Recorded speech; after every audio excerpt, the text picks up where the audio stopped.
Sayani Ghosh nomination করতে আসেন Alipur DM অফিসে। ঠিক সেই সময় ডায়মন্ড হারবারের বিজেপি প্রার্থী অভিজিৎ দাসও নমিনেশন করতে আসেন। তারপর এই ডিএম অফিসের সামনে উত্তেজনা চলতে থাকে বিজেপি এবং টিএমসি পার্টির মধ্যে। স্লোগানের পর স্লোগান চলতে থাকে। ইতিমধ্যে সেই স্থানে পুলিশ বাহিনী মোতায়েন করা হয়েছে।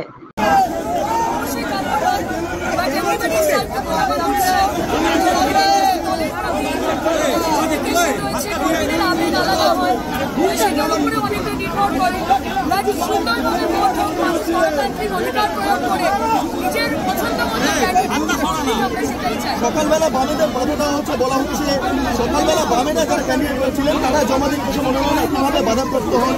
আজকে এখানে আপনারা এসেছেন,